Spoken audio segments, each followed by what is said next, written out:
bien mangé? Pas trop, j'espère. En tout cas, on est très heureux vraiment de vous accueillir. Vous avez repéré un peu les membres de la fraternité? Hubert, Martin et Sibylle? Peut-être vous pouvez vous lever. Voilà. Il y a Damien qui est au fond. Il y a Christian et Hélène.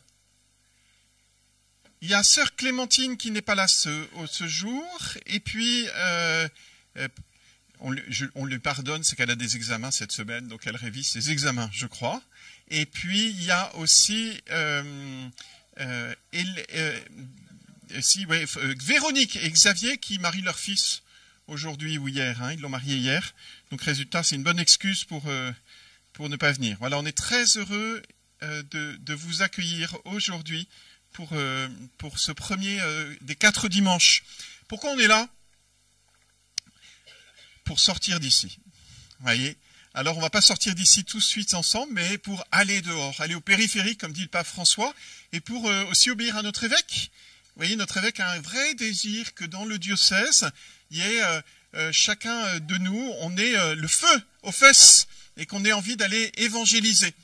Notre évêque, il a vraiment ce désir que chaque chrétien, personnellement, vive une conversion pour aller vers les autres. Et il n'y a pas besoin, j'allais dire, d'être chrétien depuis 15 ans. Et j'allais presque dire, il n'y a pas besoin même d'être déjà baptisé, Kevin, pour évangéliser. Et on sait même, peut-être que Eric, tu nous en témoigneras tout à l'heure, quand on vient de rencontrer le Seigneur, on a envie d'en parler, d'en témoigner tout de suite. Oui, on peut pas, on est obligé d'en parler tout de suite. Alors, est-ce que c'est facile de témoigner aujourd'hui? Est-ce que nous nous sentons autorisés? Je vous vois quelques questions que vous avez sûrement dans votre tête, comme moi. Comment aujourd'hui entendre l'appel que Jésus a fait à ses disciples, que les papes ont refait siècle après siècle, et en particulier au XXe et au XXIe siècle, avec à partir du Concile, cet appel récurrent à évangéliser, cet appel que nous fait l'évêque aujourd'hui, cet appel que vous a fait la fraternité, en venant... Voilà, et on est vraiment très heureux de nous former ensemble pour réfléchir. Et vous avez peut-être vu sur votre papier, là, sur la première page, j'ai marqué « La fraternité missionnaire se forme ». Eh bien, nous, on a vraiment l'impression de vouloir que la réalité de la fraternité missionnaire, avec ces 4 dimanches, se forme ensemble pour aller annoncer l'Évangile. Alors, ces 4 rencontres dominicales, elles ont pour but de faire connaissance entre nous, de prier ensemble, de réfléchir, d'échanger, de partager, mais aussi on aura des exercices pratiques. Alors, on va pas vous mettre dans la rue aujourd'hui, mais ça sera sûrement une des... Au plus vite, parce que Dominique en est le témoin, quelle joie, ou Nancy hier encore, quelle joie d'aller à la rencontre des autres. Alors, on a pris 4 dimanches, on a décerné ensemble les 4 thèmes. Et aujourd'hui, on va réfléchir tout simplement qu'est-ce que c'est que évangéliser? Quelle annonce? Quelle annonce? Quelle évangélisation? Pourquoi on évangélise? C'est un peu la question générale. La fois prochaine, on a pensé important d'échanger sur... de prendre le temps, de prendre conscience de la nécessité de nous enraciner dans le Christ et en particulier dans la prière. La fois suivante, on réfléchira de manière un peu plus pratique. Comment annoncer? Ça peut être annoncé, alors bien sûr, il y a la chose symbolique, faire du porte-à-porte, aller parler dans la rue, vous voyez, faire des actions un peu type temps fort d'évangélisation, mais tout simplement comment je vais témoigner de ma foi à mon collègue de travail, dans ma vie de famille, voilà, etc. Il y a 1000 manières d'évangéliser, ou tout simplement dans les réalités de l'Église déjà présentes, le catéchisme, une équipe d'œil, en s'occupant du fleurissement d'une église, voyez, comment évangéliser. Nous sommes ensemble au commencement d'un parcours, et je pense vraiment presque aussi au début de l'évangélisation. Et il faut que nous nous réjouissons de cela. C'est une joie mais extraordinaire d'évangéliser. On a une chance folle, c'est qu'aujourd'hui, plus personne ne connaît l'évangile. Mais c'est extraordinaire, quelle chance formidable. Voyez, quelle chance formidable. On a voilà, comme Jésus, on a la même vision que Jésus, qui voit devant lui des champs à moissonner. Voyez, la moisson est abondante. Nous avons en même temps la même joie et en même temps la même angoisse hein, de Jésus. Seigneur, envoie des ouvriers à ta moisson. Alors ces 4 dimanches, vous avez compris aussi, ils sont faits aussi pour nous rebooster, hein, pas pour vous endormir, mais pour nous rebooster dans cette démarche d'évangélisation. Certains parmi vous l'ont vécu à de nombreuses reprises déjà, dans différents cadres. J'en parlais avec l'une d'entre vous, qui disait, mais comment nous renouveler aujourd'hui? Elle m'en témoignait, comment nous renouveler aujourd'hui dans la démarche de missionnaire. Et je vous propose vraiment au début de ce parcours aussi, de tout simplement, et ce que nous avons fait dans ce temps de prière, d'offrir notre disponibilité à l'Église et au Seigneur, hein, en lui disant, je suis ton instrument, je me rends disponible, ouvre les portes de mon cœur, aide-moi à ouvrir les portes de mon cœur aux autres, si tu le veux. Je me souviens quand j'étais à Caen, quelqu'un m'a témoigné de cette expérience qu'il a fait et que j'ai fait moi aussi, quand j'allais d'un lieu à l'autre à pied et que j'étais pas trop pressé, ce qui m'arrive parfois, je disais au Seigneur, ben là, voilà, je sais que j'ai un petit peu de temps, ben si tu veux que sur la route je rencontre quelqu'un et que je puisse partager, échanger avec lui sur la foi, ben, fais-toi plaisir. Voilà, et ça arrive. Et le Seigneur répond à ces petites... voilà, profite vraiment de ces occasions que nous lui donnons. Et donc le Seigneur va profiter aussi de ce beau cadeau que vous lui faites, vous voyez, de consacrer ainsi 4 dimanches pour entrer dans cette démarche d'évangélisation. Je suis convaincu enfin en introduction que la mission, ça demande beaucoup de disponibilité. Et aussi beaucoup d'humilité, ça rime. Disponibilité et humilité. Il faut être prêt à se laisser un peu bousculer pour la rencontre avec ceux que l'on ne connaît pas.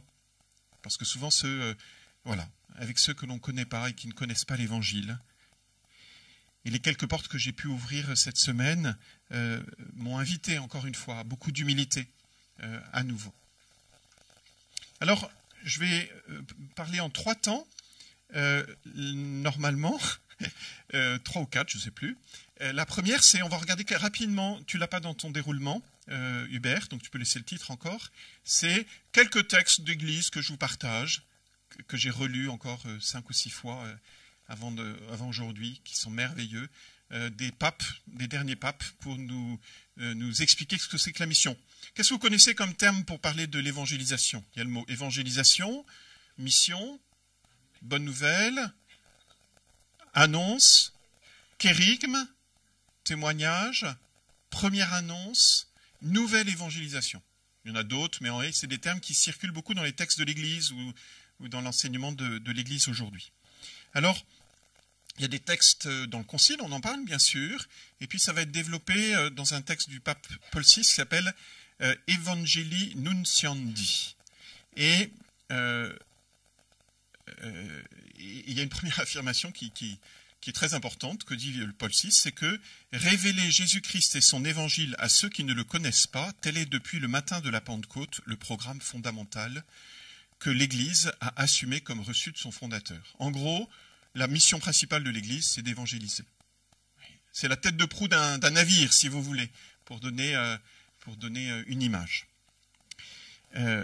Alors, il y a 1000 manières d'évangéliser, et il le dit d'ailleurs dans ce numéro 51, il dit, bien sûr, ça peut être en prêchant, vous montez sur une chaise dans la rue et vous commencez à parler de Jésus, ça peut être une manière, hein, comme l'a fait Pierre le jour de la Pentecôte, mais il y a 1000 manières, tout va servir à évangéliser. Alors il dit par exemple, l'art, l'approche scientifique, la recherche philosophique, le recours légitime aux sentiments du cœur de l'homme. C'est le direct, c'était pour voir si ça fonctionnait, c'est bien, hein, ça fonctionne apparemment. Et le recours légitime aux sentiments du cœur de l'homme, ça veut dire quoi? Mais toucher la sensibilité des personnes par la beauté, la musique, etc., etc. Donc, Paul VI a beaucoup développé, voilà, qu'est-ce que c'est qu'évangéliser dans ce texte, Evangelii Nuntiandi. Jean-Paul II l'a fait dans un texte qui s'appelle Redemptoris Missio. Et il dit que l'annonce, et en particulier l'annonce explicite, a en permanence la priorité dans la mission. Si les papes vont le répéter, c'est parce que l'Église doit le redécouvrir, l'Église en Occident en particulier doit le redécouvrir d'une nouvelle manière. Et c'est pour ça que Jean-Paul II va parler de nouvelle évangélisation.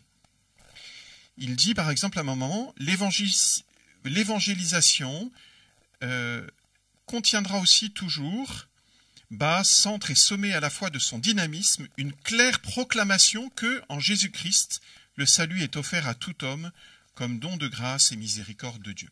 Alors déjà, on voit un petit peu, Jean-Paul II va approfondir qu'est-ce qu'on annonce. Et au centre de l'annonce, il y a la personne de Jésus-Christ. Je ne développe pas tout ce qu'il va dire derrière le terme « nouvelle évangélisation », mais il va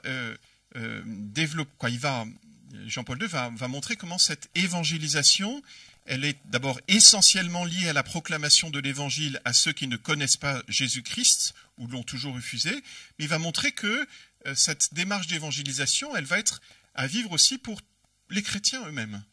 Ça va d'un cours de caté où les enfants ont finalement pas encore, vous êtes les premiers à leur parler de Jésus. Ça va de un groupe de catéchumènes qui, parfois on ne sait quelle raison, viennent frapper à la porte de l'église, etc., etc. On a tous besoin d'être renouvelés dans notre foi. C'est pour ça d'ailleurs que dans la vie de l'église, vous savez, quand on parlait d'une semaine missionnaire, il y avait des missionnaires diocésains dans le diocèse jadis. Eh bien, c'était quoi? C'était, en gros, on faisait une grande retraite paroissiale d'une semaine pour renouveler la foi. Vous voyez, on cherchait à être réévangélisés. Donc nous aussi, nous avons besoin d'être réévangélisés pour être renouvelés dans notre foi.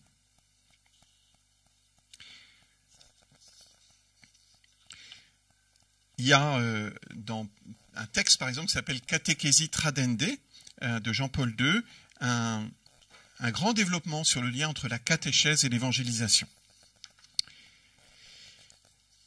Donc tous ces textes-là, on les mettra sur le site de Internet j'allais dire de la paroisse, de la fraternité, pour vous permettre d'aller les relire. Mais je vais, dans un deuxième temps, tout simplement vous poser la question, pourquoi annoncer l'évangile? Et je vais donner quelques axes. Le premier, et là tu dois l'avoir en titre, pour nous rendre plus missionnaires. Ah oui, c'est ça? Eh bien, si tu le dis. Pour nous rendre plus missionnaires, tu peux passer. C'est ce que j'ai dit au début, en fait. C'était mon intro. Pour permettre la rencontre.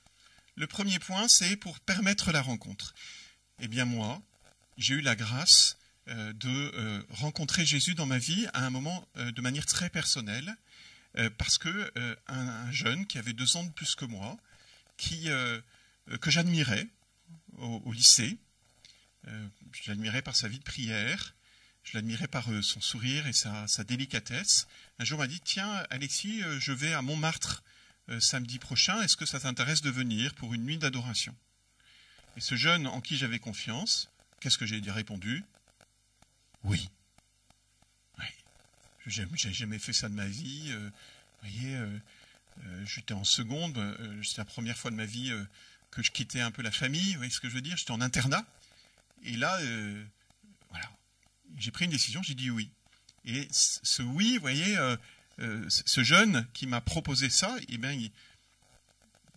je pense qu'il n'aurait jamais proposé ça. Je n'aurais jamais suivi le Christ vraiment de manière personnelle.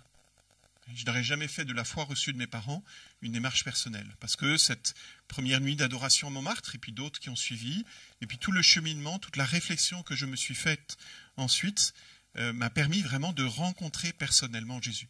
Et vous savez quelle est la chose qui m'a beaucoup le plus marqué quand je suis arrivé dans cette basilique du Sacré-Cœur à Montmartre? Donc c'était 2 choses. La première, l'enseignement du prêtre. Mais je vous promets, j'étais subjugué. Parce que le prêtre disait, il parlait de la grâce, des sacrements. Oh, mais je dis, mais c'est vrai, mais c'est génial, c'est ça, c'est ça. Mais l'intelligence d'un adolescent qui s'éveille à la vérité. Mais on a soif, vous voyez, de connaître la vérité. Et j'étais nourri, mon intelligence était nourrie. Ça, c'était la première étape. Et puis ensuite, à 22h30, on avait la messe dans la basilique. Oui, je crois, 22h, je crois. Et là, on rentre dans la basilique. Ils mettaient tous les garçons en aube. Et il y avait 3 filles qui étaient en cape au milieu et qui ont chanté « Ô prends mon âme » ou « Nous te rendons grâce ». C'était « Ô prends mon âme ». Vous savez ce beau chant « Ô prends mon âme ». elles ont 3 voix féminines qui ont chanté ça au milieu de la basilique, et moi je suis rentré dans la basilique. Et là, qu'est-ce qui a été touché à travers mes sens? Eh bien, c'est mon cœur. Vous voyez, j'ai fondu, quoi. La beauté qui m'a ouvert de ce chant de 3 jeunes filles m'a ouvert, vous voyez, à la beauté du mystère de Dieu. Et à partir de là, vous voyez, je n'avais plus qu'un seul désir. Ma volonté était d'approfondir cette vérité et de connaître celui qui pouvait ainsi, par sa beauté, toucher mon cœur. Voilà. Eh bien, je crois vraiment que moi, comme vous, quand on a fait cette rencontre, on a envie de faire découvrir aussi Jésus aux autres. Et le plus vite possible. Pourquoi? Parce que on est fait pour ça. Il ne faut pas attendre le jour de notre mort pour faire cette belle rencontre. Vous voyez? Je me souviens quand j'étais au lycée, donc j'allais tous les mercredis soirs, même tous les jours quand c'était possible à la messe. Et puis je dis mais pourquoi ils y vont pas? C'est si simple. Vous voyez, tous ceux qui étaient avec moi au lycée, je dis mais pourquoi? Mais venez à la messe, c'est trop cool, c'est trop. Mais je comprenais pas pourquoi. Parce qu'ils n'avaient pas encore, personne les avait invités. Vous voyez? Voilà. Et donc, ce qui est très important, c'est que derrière ça, en fait, mon cœur c'était une rencontre avec Jésus que j'avais vécue à travers cette recherche, cette découverte de la vérité, voyez, et ce cœur qui avait été touché. Et donc, ce qui est très important, c'est on témoigne et on va permettre à quelqu'un de rencontrer une personne. Voyez, pas une théorie, voyez, pas une idéologie, pas une vérité, mais une personne qui est la vérité. Deuxième chose, c'est par amour de l'autre. Oh, mais moi, j'attends avec impatience, malheureusement, je crois que ce n'est pas avant 2 semaines, parce que je suis pris pendant 2 semaines par autre chose, mais j'attends avec impatience les prochains porte-à-porte que je vais faire pour rencontrer des personnes que j'ai jamais rencontrées. Hier, c'était Nancy, moi j'étais pas avec Nancy, mais j'étais avec quelqu'un d'autre à Mortagne. On a été accueillis comme des rois chez des gens. Mais qu'il est doux, qu'il est bon pour des frères de se découvrir déjà, et puis de vivre ensemble et d'être unis. Et c'est la phrase qui est sur la porte d'entrée de ce monastère. Mais ce n'est pas valable simplement pour les sœurs qui ont vécu ici pendant 120 ans. C'est valable pour nous, avec ceux qui attendent, ceux qu'on va rencontrer. On les découvre vraiment comme des frères et sœurs. Vous savez que le mot fraternité, je le répète 26 fois, donc a été inventé pour désigner la manière dont vivaient ensemble les premiers chrétiens. Parce qu'ils vivaient comme frères et sœurs alors qu'ils n'étaient pas du même sang. Alors que certains étaient esclaves et d'autres hommes riches. Vous voyez? Eh bien, nous, on a cette grande chance. Vous voyez? Si j'y vais, c'est parce que si j'ai de la joie, vous voyez, à vivre avec des frères et sœurs. Et aussi parce que, comme dit Thérèse de l'Enfant Jésus, je ne peux pas me reposer tant que je sais qu'il n'y a pas un de mes frères et sœurs qui n'aura pas reçu le salut. Vous voyez? J'ai un désir fort que mes frères et sœurs puissent recevoir le même cadeau que moi, le même héritage que moi. Alors, c'est des statistiques, quand même un petit chiffre pour ceux qui aiment ça. Nous savons, alors, je ne sais pas de quand date ce sondage, je crois qu'il n'y a que 17%, je trouve ça d'ailleurs énorme, de la population française qui serait catéchisée. À mon avis, c'est beaucoup moins. Mais voilà, j'ai lu ça quelque part. Et puis, j'ai lu aussi, alors ça, je trouve ça très beau, c'est qu'il y a 80% des gens qui se convertissent, vous voyez, ou qui rencontrent Jésus, ou qui demandent le baptême, ou voilà, eh bien, 80% d'entre eux se sont convertis grâce à une rencontre personnelle. Voilà. Alors, ça ne fait pas tout, mais c'est quelqu'un qui les a conduits à Jésus. Et quand je dis ça, vous voyez, par amour de l'autre, je pense aussi aux paroisses où l'on est. Bien sûr, si on évangélise, c'est pas pour faire nombre, c'est pas pour remplir nos églises, c'est pour que la personne rencontre Jésus. Mais je suis convaincu que c'est le seul moyen de redonner une vraie joie à nos paroisses. Parfois un peu moribondes, pas toujours, je ne parle pas des vôtres, hein. Mais parfois nos paroisses sont un peu moribondes, vous voyez, où la seule manière de leur rendre une joie, c'est de leur permettre d'avoir des nouveaux enfants, des nouveaux frères et sœurs. Alors ça peut être en faisant les baptêmes pendant la messe, ça donne de la joie, mais aussi en accueillant des gens adultes qui découvrent le Christ. Par amour de l'autre. L'autre raison, c'est pour répondre à la quête de l'homme. L'homme est assoiffé de vérité et d'amour de Dieu. Qui cherche la vérité, cherche Dieu, dit Edith Stein, Sainte Thérèse Bénédicte de la Croix. Et chaque personne, pourquoi? Parce que chaque personne, il n'y a pas que moi, est né avec une intelligence qui cherche la vérité et un cœur qui désire être comblé. Et tant que notre intelligence n'a pas trouvé obligé à sa nourriture, tant que notre cœur n'a pas trouvé un amour qui le comble, eh bien, il va continuer à chercher. Et quand même, c'est dommage d'attendre encore une fois le jour de notre mort. Vous voyez ? C'est pour ça qu'on porte, c'est pour répondre à la quête de l'homme. Je vous lis un petit passage du catéchisme de l'Église catholique. Le désir de Dieu est inscrit dans le cœur de l'homme, car l'homme est créé par Dieu et pour Dieu. Dieu ne cesse d'attirer l'homme vers lui, et ce n'est qu'en Dieu que l'homme trouvera la vérité et le bonheur qu'il ne cesse de chercher. Oui. Le numéro 27, pour ceux qui aiment les chiffres. Alors, je vous propose les questions, c'est plus parce que de les garder vraiment de noter, et puis on va remonter après si ça ne vous dérange pas. Dieu, et ça c'est pas dans le catéchisme, mais c'est dans l'évangile de Jean, chapitre 3, verset 16, Dieu a tellement aimé le monde qu'il a donné son Fils unique, afin que quiconque croit en lui ne se perde pas, mais obtienne la vie éternelle. La quête de l'homme, c'est celle de la vie éternelle. Ce désir qu'on a, on refuse la mort. Vous voyez, derrière notre peur de la mort, c'est parce que c'est une quête positive, c'est celle de vouloir vivre toujours.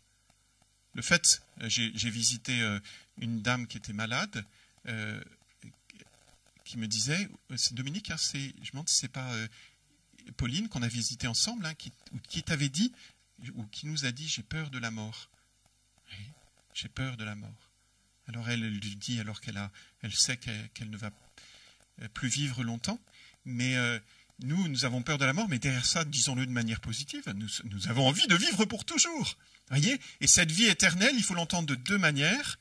C'est que cette journée aujourd'hui soit pleine et entière. Voyez, le mot éternel, c'est pas simplement une vie qui est longue et voyez, et l'éternité, c'est très long, surtout vers la fin. Voyez ? Qu'est-ce qu'on va faire dans notre petit nuage ? Voyez, non ? Mais une vie pleine et entière dès aujourd'hui. Thérèse de l'Enfant Jésus disait, sur son lit de mort, sur son lit à l'infirmerie du Carmel, elle disait « Je ne sais pas ce que je vais avoir après ma mort. C'est vrai, je verrai le bon Dieu. Mais pour y être avec lui, ça, j'y suis déjà tout entier. » Cette vie pleine et entière, elle est faite pour nous aujourd'hui. Et pour ceux qui attendent notre parole, notre annonce. Autre raison, parce que c'est un commandement. Mon père était militaire. Alors, je le répète, désolé pour ceux qui n'aiment pas beaucoup l'armée, mais Jésus nous donne l'ordre, voyez, d'aller évangéliser. C'est un commandement. Et je dis ça d'autant plus que c'est la seule religion qui a ce commandement d'évangéliser. Ça n'existe pas dans le judaïsme. Ça n'existe pas dans le bouddhisme, dans toutes les religions aussi traditionnelles, si vous voulez, ou primitives, dans le sens premier, voyez. Alors après, ça va être présent dans l'islam, ça va être présent dans les différents courants du christianisme de différentes manières, mais parce que c'est Jésus qui a instauré cette dimension d'évangélisation. Allez donc de toutes les nations, faites des disciples, les baptisant au nom du Père et du Fils et du Saint-Esprit. Apprenez-leur à observer tout ce que je vous ai commandé, et moi je suis avec vous tous les jours jusqu'à la fin du monde. Moi je suis tous les jours avec vous. Ça c'est une autre raison. C'est pour collaborer, prendre la suite de Jésus. Et nous sommes d'autres Jésus. Et chacun de nous, si on évangélise, c'est pas parce qu'on dit j'ai le profil pour, c'est parce que rien à faire. Depuis que vous êtes unis au Christ, eh bien, sans même vous en rendre compte, vous faites la même chose que lui. Et donc vous allez, comme le Père m'a envoyé, moi aussi je vous envoie, dit Jésus, pour collaborer, pour prendre la suite du Christ. Et j'aime beaucoup cette phrase aussi de Jésus qui dit, alors j'ai plus la citation, mais je crois que c'est en Saint Jean aussi, peut-être au chapitre 20 ou 19, il dit « Celui qui croit en moi fera les œuvres que je fais, il en fera même de plus grandes encore. » Jésus, j'ai pas fait de statistiques sur le nombre de conversions qu'a fait Jésus, mais quand même il s'est pas foulé, quoi. Il a bossé à peine 3 ans. Et la majeure partie de son temps, il l'a passé avec 12 bonhommes simplement. Et puis il passait ses nuits en prière, donc il ne devait pas être très frais le matin en plus. Voyez ? Alors je tourne ça un peu en dérision, mais pour vous dire, mais Jésus, il n'est pas venu ici en disant, il faut vite que je bosse parce que les autres après moi vont rien faire. Et Jésus nous donne son Esprit Saint pour que nous puissions non seulement agir comme lui, mais agir beaucoup plus que lui. Vous voyez, nous allons faire des œuvres plus grandes que Jésus.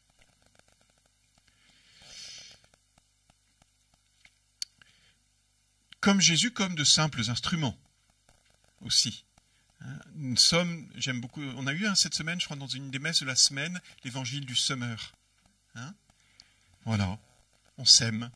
Le Seigneur en fera ce qu'il veut. Nous savons que la semence tombe sur des terrains différents.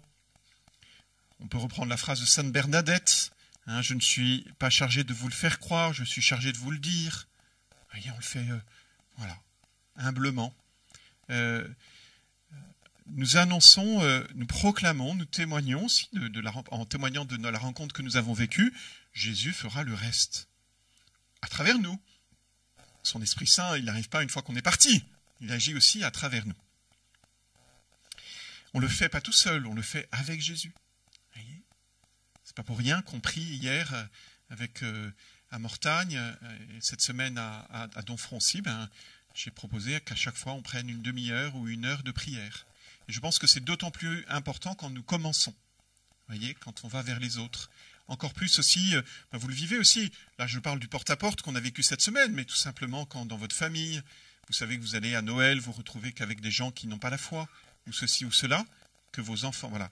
Eh bien, on en parlera beaucoup la semaine prochaine, la fois prochaine, et comment on s'enracine dans la prière pour être avec Jésus quand on évangélise. Ils annonçaient en tout lieu, le Seigneur travaillait au milieu d'eux. Et puis, tout simplement, nous sommes confiants parce que l'Esprit Saint est avec nous, il nous précède, il a préparé les cœurs. Nous sommes des collaborateurs de l'Esprit Saint qui prépare les cœurs bien avant la rencontre.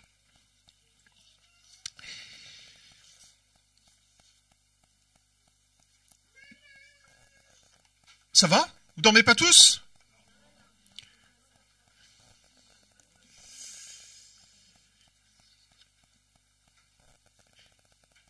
On peut reprendre, c'était quoi le refrain du chant que tu as eu tout à l'heure? Pour se réveiller? Je veux te louer au Seigneur, oh mon nom, élever les mains. Je veux te... Oh mon Dieu, éternel est ton amour. Merci Seigneur. J'ai 3 pages que je ne vais pas lire, mais que j'ai imprimées quand même. C'est pas bon pour la planète.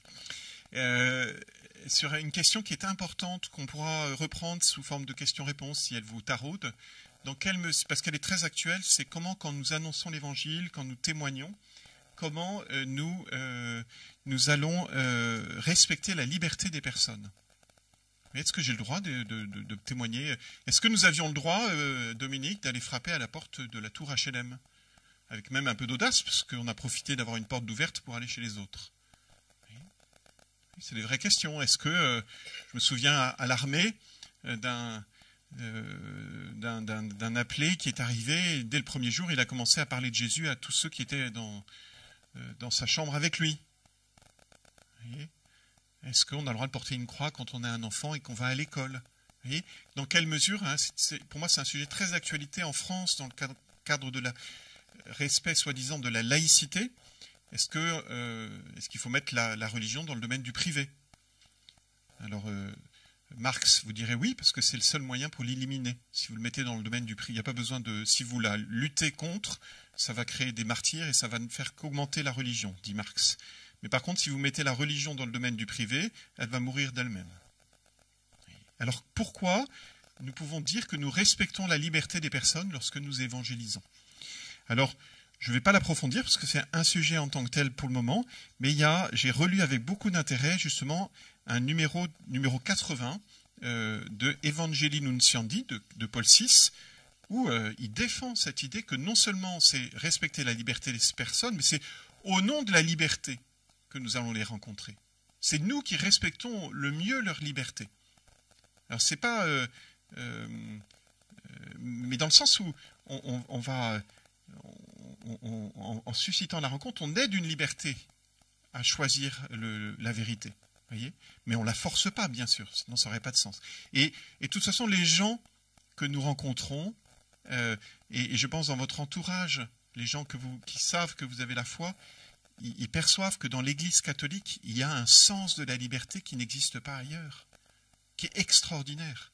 Vous voyez, nous avons, grâce à l'enseignement de l'Église, grâce tout simplement aux paroles de Jésus, à l'attitude de Jésus, et puis à l'Esprit Saint qui nous guide, nous avons un profond respect de la liberté de la personne, parce que la liberté, encore une fois, en chacun de nous, c'est ce qui est le plus à la ressemblance et à l'image de Dieu. Vous voyez.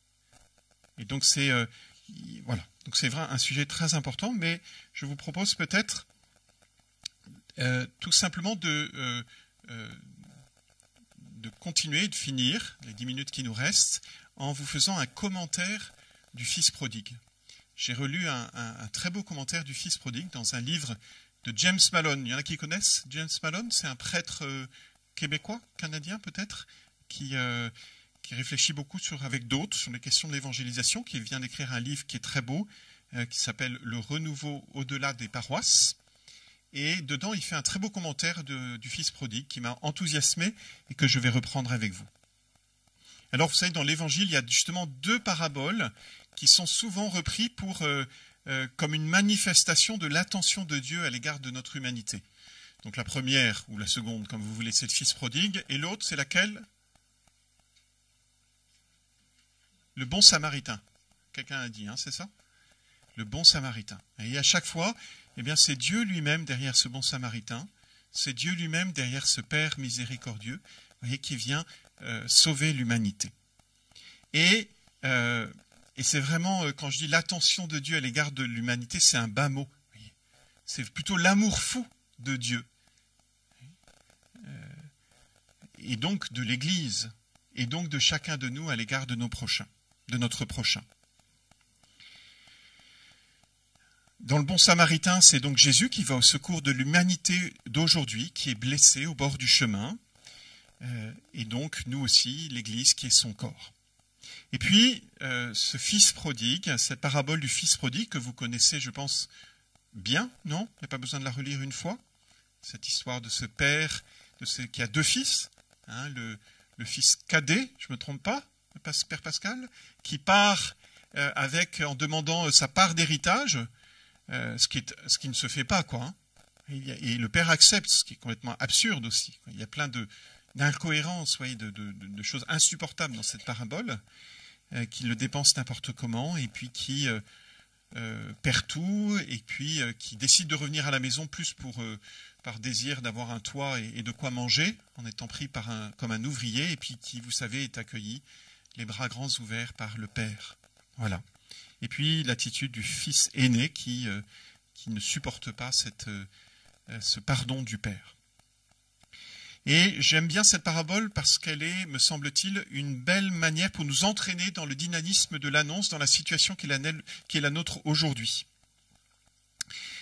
La première, c'est une invitation pour vous à tourner votre regard vers l'extérieur, comme Dieu. Comme il était encore loin, son Père l'aperçut. Eh bien, de la même manière que le Père, voyez, est viscéralement tourné vers l'extérieur, c'est l'orientation de l'amour. Moi, je suis marqué par les mamans qui sont capables d'entendre leur enfant qui pleure à 2 étages au-dessus, alors que moi, j'entends rien du tout. Quand je suis dans une famille. Eh bien, voyez, comme un père ou comme une mère qui porte attention à ses petits au loin. Il entend, il voit de loin. C'est l'image aussi du bon pasteur qui quitte 99 brebis bien dodues pour aller chercher une brebis chétive qui s'est perdue. Alors bien sûr, il faut prendre soin du troupeau pour chacun d'entre nous, voyez, de nos chrétiens, qui sont proches. Ah tiens, quand je parle du pasteur, le voici. Bonjour Loïc. 1, 2, 3. Bonjour Père Loïc. Bienvenue. Bien sûr, il s'agit de prendre soin du troupeau, de l'Église, mais nous tombons parfois malades et l'Église se meurt quand elle n'est pas orientée vers l'extérieur. Et je dis, ça peut être aussi un danger, hein, d'être toujours aussi tourné vers dans notre vie intérieure, vous voyez, de prendre soin de notre vie de prière en permanence, et que ça en reste là. L'année dernière, oui, il y avait même un fauteuil pour toi, mais non, je rigole. Bienvenue Loïc. L'année dernière, j'étais en année de solitude, d'ermitage complète. C'était génial. Mais avec un vrai danger, vous voyez, de se renfermer aussi. Puis heureusement, au bout d'un moment, on se dit, mais on n'est pas fait pour ça. La vie d'ermite, la vie de solitude, on n'est pas fait pour ça. On est fait pour aller vers l'extérieur. Je veux dire, l'homme est un être de relation. Nous sommes faits pour, voilà, comme le Père, vous voyez, pour porter attention. Voilà.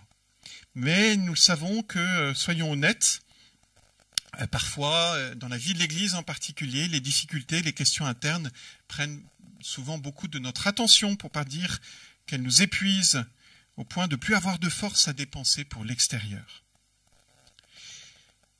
Je ne parle pas de l'entre-soi d'un certain nombre de groupes qui existent et qui se meurent finalement au bout d'un moment.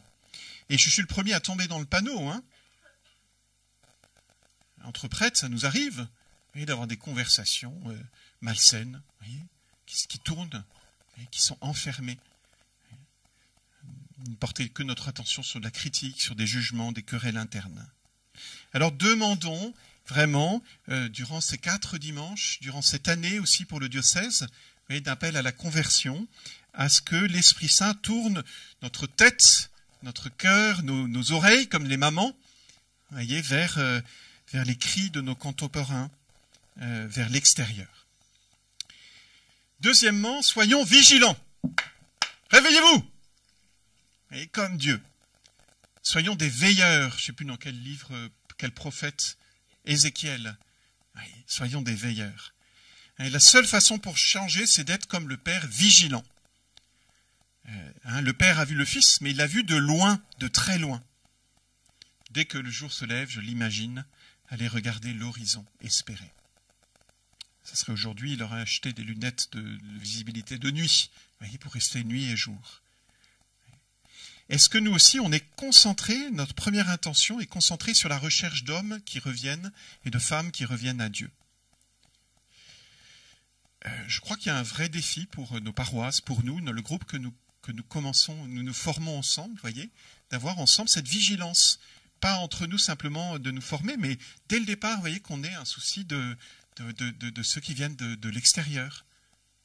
C'est pour ça que je disais tout à l'heure, au début du repas, ceux qui sont les derniers seront les premiers. Vous voyez, ceux qui ne sont pas prévus, qui ne s'étaient même pas au courant, puis qui arrivent, mais quelle joie, vous voyez. Autre point, soyons émus comme Dieu. Lorsque le Père aperçoit son Fils, il est saisi de compassion, ses entrailles, saisi aux entrailles, plein de tendresse. C'est la même, vous savez, je vous parlais tout à l'heure de l'attitude de Jésus quand il voit les foules, pareil à des brebis sans berger. Voyez, il est saisi aux entrailles aussi. Ou lorsqu'il rencontre la veuve de Naïm. Est-ce que nous sommes, nous, saisis aux entrailles par la détresse de nos contemporains, par les personnes égarées? Est-ce qu'on ne supporte pas le fait qu'aujourd'hui, plus personne ne connaisse l'Église? Voyez? Voilà.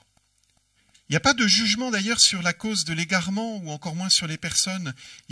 C'est lors d'un bouleversement intérieur quand on rencontre une personne qui est nue, qui est pauvre, de tout amour divin. Le Fils de l'homme est venu chercher et sauver ce qui était perdu. Voilà, on peut demander vraiment à l'Esprit Saint qu'on soit ébranlé, voyez, aux entrailles comme Jésus, comme ce Père, du fait que tant de personnes sont loin de Dieu et ne sont pas encore entrées dans la maison du Père.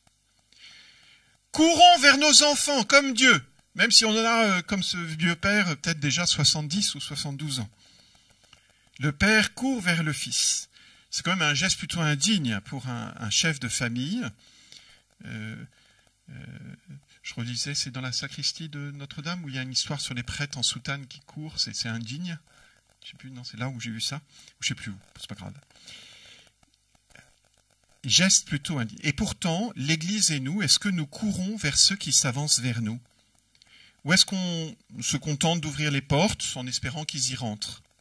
Ce qui est déjà bien d'ailleurs. Est-ce qu'on a conscience de la distance, des énormes obstacles entre l'Église et eux? Et est-ce qu'on court vers eux pour aller les rencontrer?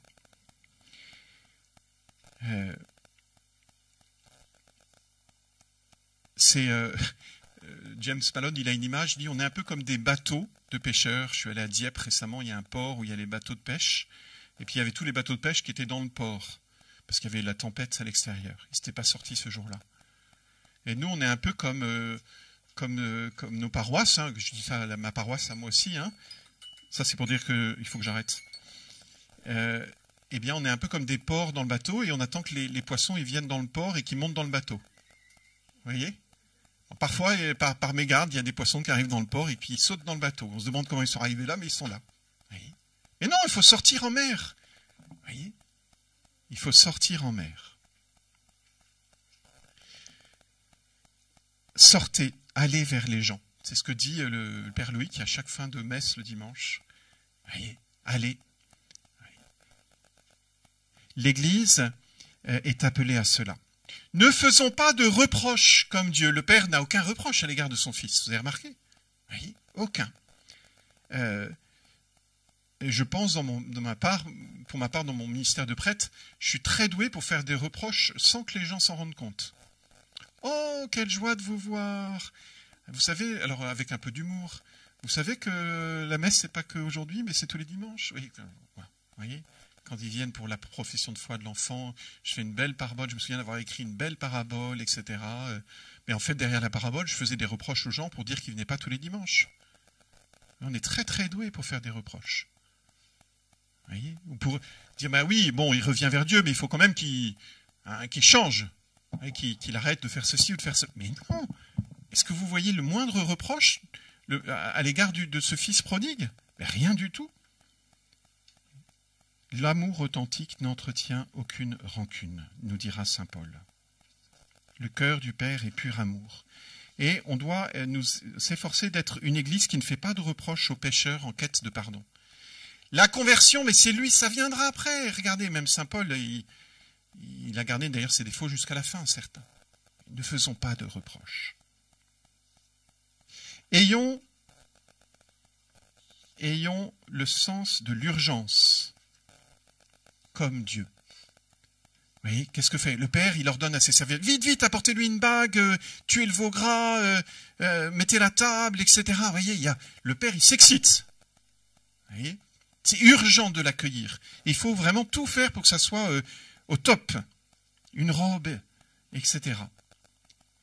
La réconciliation, l'accueil des personnes, le relèvement et la célébration sont des tâches urgentes de l'Église. Est-ce qu'on a ce sentiment d'urgence? Oui. Ou est-ce qu'on considère, moi le premier, que j'ai des choses plus importantes à faire? Il faut d'abord que tout soit aux normes, tout soit bien pour, voyez, que j'ai mon équipe suffisante pour pouvoir... Non, vous voyez, parfois, notre bateau, on voit des poissons mourir à côté, vous voyez, où on voit des gens en train de se noyer, pour prendre plutôt cette image-là. Hein, des gens se noyer à côté. Et on dit, ben non, on ne va pas les accueillir dans l'église tout de suite parce que... le bateau n'est pas propre, ou vous voyez, où l'équipe n'est pas assez solide, on ne sait pas si on va tenir dans la durée, etc. Et donc, résultat, on n'a pas ce sens de l'urgence. Voyez? Non, on l'accueille et puis on verra après. Vous voyez? On verra après. Il y a un vrai sens de l'urgence qui découle de l'amour jaloux du Père pour ses enfants. Sauvons les gens qui se noient. J'aime beaucoup la parabole. Une fois, un prêtre m'avait fait ce beau commentaire. Quand Jésus dit « vous allez être des pêcheurs d'hommes », parfois on n'aime pas trop cette image, mais en fait c'est génial. Un poisson qui est dans l'eau, vous le tirez de l'eau, il meurt. Mais un homme qui est dans l'eau, vous le tirez de l'eau, il vit. Oui, dans l'eau, il se noie. Oui, pêcheur d'hommes, ça veut dire sauver les hommes de la noyade. Et enfin, faisons la fête pour une personne. Je me souviens quand Monseigneur Dubigeon, quand j'étais ordonné prêtre, je disais à Monseigneur Dubigeon, oh, je trouve que on en fait un peu trop pour l'ordination du prêtre. Parce que, vous voyez, j'étais tout seul à être ordonné. Et Monseigneur, je dis, Monseigneur, je trouve qu'on en fait un peu trop. Je suis le seul prêtre. Autrefois, il y en avait 10. Il me dit, mais vous n'avez, je ne sais plus si me tutoyez ou vous voyez, tu n'as rien compris. Quand il y avait 20 prêtres, il y aurait 20 fois plus d'attention. Et la joie dans l'Église, elle est pour chaque personne. Et je crois que vraiment, alors que hier, bonjour Annelise, bienvenue. Hier, les visites qu'on a faites cette semaine, mais allez, je ne vais pas vous comptabiliser, mais il n'y en aurait eu qu'une. Mon cœur a été autant plein de joie. Je vous en témoigne une, peut-être je finis là-dessus, mais c'était, sans dire de nom, mais c'était quand jeudi à Donfront, on était 5 à aller faire du porte-à-porte. C'est mieux d'y aller 2 par 2, donc et puis moi je vais y aller tout seul, moi. Voilà. C'est quand même beaucoup plus facile comme prêtre. En fait, non, je suis pas du tout d'accord avec ça, mais c'est pas grave.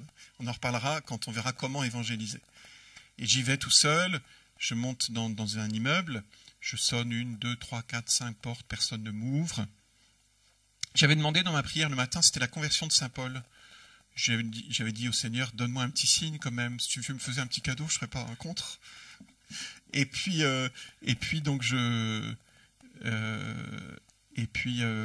qu'est-ce qui se passe? Ici, il y a une musulmane qui m'ouvre une porte, qui m'engueule parce que je l'ai réveillée. Je dis, bon, bah, c'est mal barré. Je recontinue la porte en face, et là, il y a une personne qui m'ouvre, qui écarquille les yeux. C'est une personne qui bosse, qui était en jour de repos, là, mais qui est, voilà, une mère, elle est grand-mère déjà, 55 ans. Et bon, je ne vous raconte pas tout, mais ça a fini par une réconciliation et une confession. Et j'aurais pas été tout seul, je l'aurais pas confessé, vous voyez. Et des larmes de joie et une personne qui vous dit, voilà, c'était ça. Et je n'ai rien dit. Dans le sens où j'ai rien eu à dire qu'à ouvrir les bras grands de l'Église, vous voyez, et puis à donner le pardon de Dieu. C'était extraordinaire, quoi. Cette personne disait, voilà, elle voulait voir un prêtre, elle voulait aller à l'Église, elle n'osait pas, etc. Elle était bouleversée. Voilà.